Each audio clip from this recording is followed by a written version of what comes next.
Bonjour à tous. Nous continuons notre série Qu'est-ce à dire en langage de messe et nous voici au troisième épisode. Nous avons accepté de répondre à l'appel des cloches et nous voici. Mais ne nous précipitons pas et regardons. Nous voici en chemin vers notre lieu de la célébration et sur notre chemin, en levant les yeux, vers l'édifice, parfois nous avons la chance de voir au bord du toit quelque chose d'assez impressionnant, des espèces d'abominables bêtes farabouines, comme celle-ci qui vient de la cathédrale de Cologne. Et ces abominables bêtes farabouines, on les appelle des gargouilles. Le mot même vient du latin et de l'ancien français, avec une racine du mot gargue, qui désigne le bruit d'un liquide qui bout, qui bouillonne, et par dérivation donc le son que fait un liquide quand il passe dans la gorge d'un individu. Et puis petit à petit, on a désigné cette gargouille, ce côté gouille, qui vient de l'ancien français, la goule, et sans doute lui-même qui vient de goula, la gueule, bref, la gorge.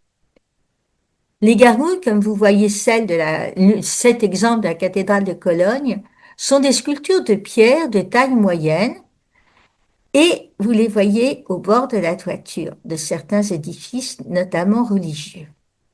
Et donc, nous allons appeler le symbole, la mission de cette gargouille, de cet orgue, eh bien, première mission, fonctionnelle, grâce à ces gargouilles, les eaux de pluie sont rassemblées et elles vont les éloigner du pied de l'édifice, donc elles vont le protéger des infiltrations.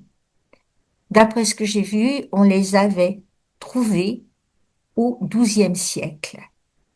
Sculpture de pierre, mais il y a une légende que les gens qui nous vient de Rouen. Et il paraîtrait, alors c'est de l'ordre de la légende, hein, on est bien d'accord, il paraîtrait donc qu'au 7e siècle, un dragon réfugié dans les marais terrorisait les habitants de la région en dévorant les malheureux et les troupeaux qu'il le rencontrait par mégarde. Alors, l'évêque de Rouen, Saint-Romain, parvint à soumettre la bête en lui imposant un signe de croix avant de la conduire dans la ville où elle périt sur un bûcher, directement sortie du site Aletheia. Et donc, ne ressortent de ces flammes que sa tête et son cou, qui deviennent pierre et que les habitants exposent au rempart de la ville. Donc, fonction d'esthétique, si on veut, fonction pratico-pratique, nous allons évacuer les eaux, mais surtout, et c'est là où on en parle pour parlez-vous en langage de messe, eh bien ces bêtes, elles sont effrayantes et menaçantes. Et au Moyen Âge, alors quand je vous disais 12e siècle, je dis attendez, on les voit bien. Donc au Moyen Âge, leur aspect repoussant repousse, protège le lieu des démons.